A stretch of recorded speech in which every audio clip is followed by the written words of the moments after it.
Wah, ini kebetulan saya sangat senang sekali. Iya, luar biasa ya Bu Siti. Nah, Bu Siti, ini ada beberapa hal yang ingin kita bicarakan pada hari ini. Nah, ada hal yang ingin saya sampaikan berkaitan pertemuan kita nih pagi hari ini, Bu Siti. Nah, tujuan pertemuan kita ini adalah nanti saya akan mengadakan supervisi nih Bu di kelas Ibu Siti. Nah, sebelum nanti kita melakukan supervisi, saya akan bicara dulu ya Bu. Ini percakapan pra supervisi ya Bu, untuk pagi ini ya. Oke. Nah, tujuan kita itu adalah tujuan dari supervisi pra supervisi ini. Saya akan mengamati jalannya proses pembelajaran yang akan Ibu lakukan di dalam kelas nantinya. Nah, proses supervisi di kelas Ibu itu mengapa coba untuk diamati agar proses supervisi itu atau kegiatan proses belajar mengajar Ibu dapat berjalan nih dengan lancar seperti itu ya Bu. Nanti saya akan mencoba untuk melihat, terus saya akan mencatat apa saja hal-hal yang mungkin itu menjadi kekuatan Ibu Siti dan apa saja yang menjadi kekurangan dari Ibu Siti agar itu menjadi proses kegiatan pembelajaran itu berjalan dengan lancar sehingga pembelajaran itu juga baik diterima oleh para siswa-siswi kita. Seperti itu Ibu Siti. Oke. Tidak keberatan ya Bu Siti, ada beberapa hal nih yang ingin saya tanyain sebelum kita melakukan kegiatan pembelajaran nantinya ya Bu. Oke. Nah, kira-kira Bu Siti bagaimana nih area pengembangan yang ingin Ibu lakukan atau yang ingin nih Ibu capai? Oke, terima kasih Bu Berta. Nah, kalau mengenai area pengembangan yang ingin saya capai pada waktu nanti supervisi itu adalah yang pertama nih Bu, ketika nanti di dalam pembelajaran ada pada area pengetahuannya. Nah, gimana nanti peserta didik itu bisa memahami tentang tahapan pencatatan transaksi khususnya di dalam jurnal umum dan nanti mereka akan melakukan juga posting di dalam tulisan. Nah, setelah itu pada area yang kedua adalah pada keterampilannya Bu Berta. Nah, nanti itu peserta didik mereka bisa menyusun yaitu transaksi-transaksi ke dalam tabel baik itu jurnal umum maupun juga nanti melakukan posting ke dalam buku besarnya. Seperti itu Bu Berta. Oh, baik. Berarti nanti ada dua area pengembangan ya Bu ya di sini. Jadi pengetahuannya nanti Ibu akan mencoba menganalisa bagaimana siswa-siswi tersebut dapat mencatat tahapan pencatatan akuntansinya ya Bu ya pada perusahaan jasa. Nah, itu ke jurnal umum dan buku besar. Nah, sedangkan area pengembangan di keterampilan nanti Ibu meminta siswa-siswi itu mampu menyusun nih transaksi-transaksi pencatatan tersebut kepada jurnal umum dan diposting di buku besar. Seperti itu ya Bu.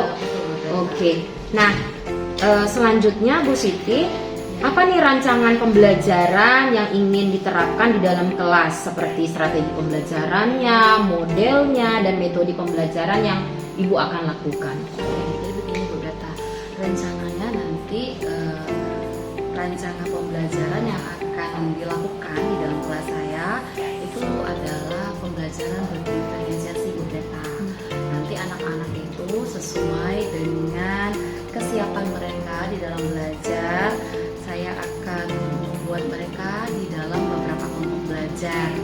Nah, sembari nanti mereka di dalam kelompok pembelajaran tersebut, saya juga akan menerapkan integrasi KSE. Nah, kompetensi sosial dan emosionalnya di dalam pembelajaran secara diferensiasi ini Bu Berta. Nah, kemudian nanti diharapkan di dalam diferensiasi pembelajaran itu yang pertama adalah diferensiasi prosesnya nih Bu Berta. Dan jadi nanti itu anak-anak di dalam kelompok pembelajaran mereka akan dikelompokkan ke dalam 3 sentra. Sentra yang pertama itu adalah kelompok anak-anak yang sudah paham. Nah, nanti anak-anak yang sudah paham ini mereka akan berlatih kembali untuk bisa menyusun transaksi sesuai dengan mekanisme debit kredit yang benar ke dalam zona umum. Lalu sentra yang kedua, Bu Berta, itu adalah kelompok anak-anak yang belum paham. Nah, anak-anak yang belum paham ini nanti mereka akan menganalisis mekanisme debit kredit saja. Jadi mereka memahami, memperkuat pemahaman mereka tentang debit kredit sebelum nanti mereka akan menyusun ke dalam zona umum. Dan yang sentra ketiga itu, Bu Berta, nanti mereka adalah kelompok yang sudah ready. Mereka adalah kelompok yang sudah siap untuk diberikan tantangan nih, Bu Berta, karena diperhatikan mereka sudah memahami nih, menganalisis dari debit kredit ke zona umum.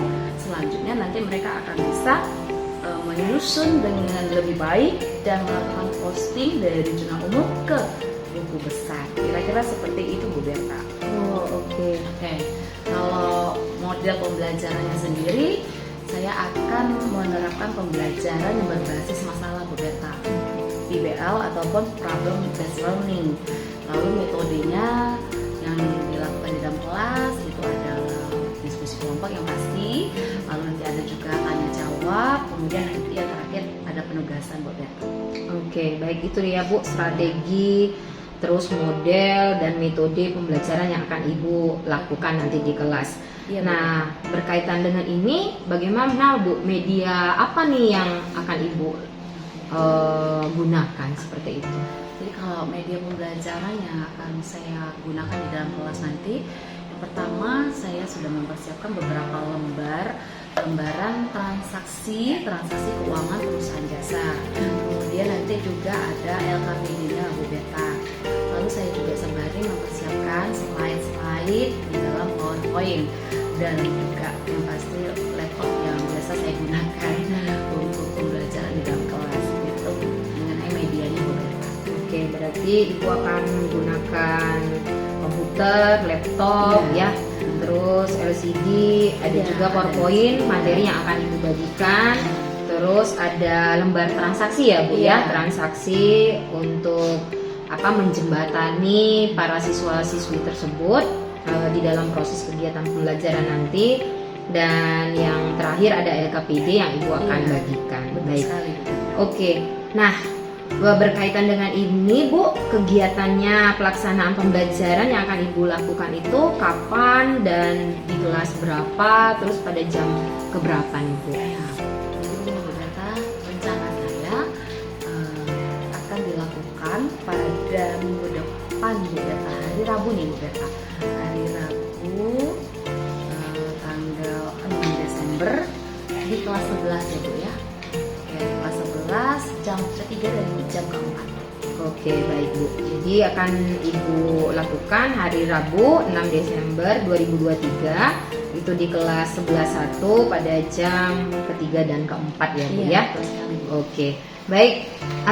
Demikian nih Bu pertanyaan-pertanyaan saya pada sesi pra supervisi sebelum kita mengadakan kegiatan proses belajar mengajar, dan saya akan mensupervisi Ibu. Semoga rancangan ini, desain ini bisa dilakukan nanti di kegiatan pembelajaran Ibu. Oke, itu saja Ibu Siti. Terima kasih untuk waktunya yang luar biasa yang Ibu sudah berikan kepada saya. Terima kasih Bu Siti. Terima kasih, Bu Berta. Selamat pagi. Selamat pagi. Apa kabarnya kelas? Kenapa Reva gak masuk di Selina? Gimana ada kabarnya? Oke, selain Reva ada lagi? Gak ada. Oke, anak-anak, seperti biasanya sebelum kita lanjutkan, kita Selamat sore Bu Siti. Selamat sore kembali. Aduh, kita ketemu lagi ya Bu Siti. Gimana nih keadaannya hari ini? Puji Tuhan, sore ini tetap masih semangat. Tetap masih semangat ya Bu. Iya. Nah ini Bu Siti, kita lanjutin lagi nih. Kemarin kita sudah bicara ya tentang percakapan pra supervisi dan saya sudah melihat Ibu dan saya sudah mencatat apa-apa saja yang perlu nih kita obrolin, kita sharing nih Bu pada sore hari ini. Nggak apa-apa ya Bu Siti ya? Nggak apa-apa Bu. Oke, nah ada beberapa pertanyaan lagi nih Bu yang ingin saya ajukan nih kepada Ibu setelah kita melakukan percakapan pra supervisi, terus kita melakukan supervisi dan ini pasca supervisi. Nah, gimana dulu nih Bu perasaannya terkait jalannya kegiatan supervisi, kegiatan belajar mengajar tadi di kelas 11-1 ya Bu ya? Iya, di yang kelas sudah 11. berlangsung. Gimana Bu Siti? Iya, nih karena masih baru nih Bu ya, pertama kali ya. Awalnya sih cukup nervous nih Bu. Nervous ya? Iya nervous nih. Karena ya disupervisi langsung juga sama Ibu, kemudian juga tetapi selanjutnya saya bisa menikmati jalannya kegiatan pembelajaran. Oke, itu yang paling terpenting ya, Iya. menikmati, enjoy dan setiap apapun yang kita lakukan itu adalah kita menjadi orang yang terus menyenangkan, Betul. khususnya untuk anak didik kita ya Bu Iya. Siti ya. Jadi Oke. sudah cair Oke, suasananya. oke, baik, terima kasih. Iya. Nah, selanjutnya Bu, bisakah Ibu ceritakan kembali nih area pengembangan apa nih yang sudah Ibu lakukan tadi di dalam kelas, khususnya pada langkah-langkah atau tahapan pembelajaran yang tadi sudah Ibu lakukan? Baik Bu Berta, kalau mengenai area pengembangan seperti yang sebelumnya sudah saya sampaikan kepada Bu Berta, mulai dari persiapannya, mengenai perangkat-perangkat apapun juga yang sudah dipersiapkan, puji Tuhan semuanya bisa dipersiapkan dengan baik. Nah kemudian anak-anak itu juga sudah mengikuti di dalam kegiatan pembelajaran, mereka sudah bisa memahami walaupun mungkin belum optimal ya Bu ya.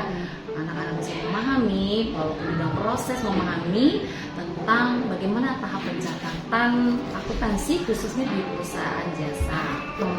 Nah selanjutnya juga di dalam keterampilannya anak-anak yang sudah dikelompokkan itu mereka mencoba untuk menyusun setiap transaksi di dalam perusahaan jasa ke dalam baik itu tabel jurnal umum maupun juga di dalam melakukan posting ayat-ayat jurnal umum ke dalam buku besar.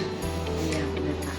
Nah, menurut Ibu nih sejauh ini mana area pengembangan yang Ibu sampaikan tadi, apakah sudah berhasil dilakukan di dalam kelas atau tidak? Itu tadi Bu yang saya sampaikan. Kadang-kadang kenyataan itu kadang-kadang tidak seperti ekspektasi ya Bu. Betul, ya, Harapan benar. saya tadi 100% untuk anak-anak mereka bisa memahami tentang bagaimana mekanisme debit kredit jurnal umum yang benar. Mereka bisa menyusun ke dalam tabel jurnal umum, kemudian juga melakukan posting. Jadi kalau saya buat skala, kira-kira pencapaiannya Bu ya, pencapaiannya kalau menurut saya di dalam kegiatan pembelajaran tadi itu masih sekitar 70% seperti itu Bu ya. Oke, keberhasilan yang dilakukan itu masih 70%. Berarti kalau kita bikin rentang persentase kan, persentase yang sempurna itu kan 100%. Iya, betul. Berarti masih ada 30% lagi ya Bu Iya. yang kurang maksimal untuk dilakukan. Nah, apa kekurangan atau kendala yang Ibu hadapi pada saat melakukan proses pembelajaran di dalam kelas tadi? Nah, mungkin yang saya hadapi ini juga guru-guru yang lain juga pasti ngalamin Bu. Oke. Nah, kalau di dalam kelompok itu kan kadang-kadang anak-anak ini masih ada yang masih belum bisa terlalu berbaur nih dengan teman-teman kelompoknya. Mereka juga mungkin kurang aktif, kelihatannya pasif Bu. Mereka kurang aktif, mereka lebih banyak pasif, mereka ya sebagian ada yang tidur-tiduran, ada yang malas-malesan, mereka juga ya, kurang responsif terhadap teman-temannya, khususnya yaitu anak-anak yang ada di sentra 2 tadi Bu. Oke, di sentra 2 itu yang kelompoknya kurang memahami seperti itu Bu. Nah, apa yang menyebabkan siswa tersebut, tadi kan Ibu bilang bicara tentang keterlibatan, ada yang sebagian anak tuh terlihat malas-malasan, tidak aktif, khususnya tadi kita akan sorot kepada sentra 2 tadi ya Bu ya, fokus kita tadi. Nah, ini yang masih sangat pasif menurut kita tadi ya di dalam kegiatan proses belajar mengajar. Nah, apa nih Bu yang menyebabkan hal tersebut bisa terjadi? Kalau menurut saya nih Bu Berta, kenapa anak-anak itu sebagian ya Bu ya, anak-anak itu kelihatan belum maksimal atau belum optimal, ini karena memang kebutuhan mereka itu tidak sama, kebutuhan mereka itu berbeda-beda. Mungkin juga ada sebagian anak yang mereka mungkin belajar itu lebih enjoy, lebih nyaman ketika disesuaikan dengan gaya belajar mereka masing-masing. Misalnya anak yang lebih senang mendengarkan, cenderung ke auditori, kemudian kepada tayangan-tayangan seperti anak yang gaya belajar visual, kemudian juga anak-anak yang kinestetik. Nah, bagaimana bisa mengakomodasi daripada setiap gaya belajar anak-anak ini Bu Berta. Oke, baik. Berarti ini berangkat dari permasalahan kita melihat kebutuhan setiap anak itu pasti akan berbeda-beda ya Bu ya. Jadi ada yang secara gaya belajarnya dia lebih dominan auditori ya kan, ada yang lebih dominan ke kinestetik, ada yang lebih dominan kepada visual seperti itu ya Bu. Nah, jadi Bu, apa nih Bu rencana Ibu ke depan nih untuk mengakomodasi ketidaktercapaian tadi yang 30% yang Ibu tadi sudah ungkapkan? Jadi rencananya saya akan melakukan kembali, pemetaan kembali. Nah, pemetaan kembali ini untuk menguatkan kembali setiap anak itu bisa terakomodasi gaya belajar mereka masing-masing.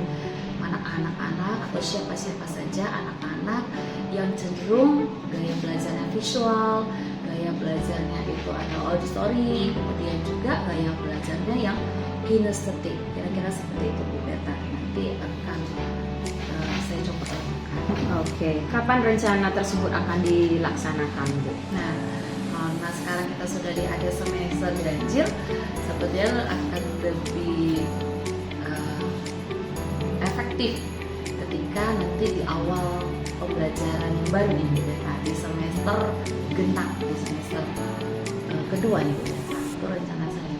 Oke, baik. Jadi kegiatan pertama itu berangkat dari persoalan-persoalan tadi yang kita lihat bicara tentang gaya belajar siswa ya Bu. Nah, gaya belajar itu kita melihat lagi latar belakang si siswa dengan kebutuhan-kebutuhannya yang berbeda. Nah, pemetaan ini akan coba Ibu lakukan dulu di awal semester.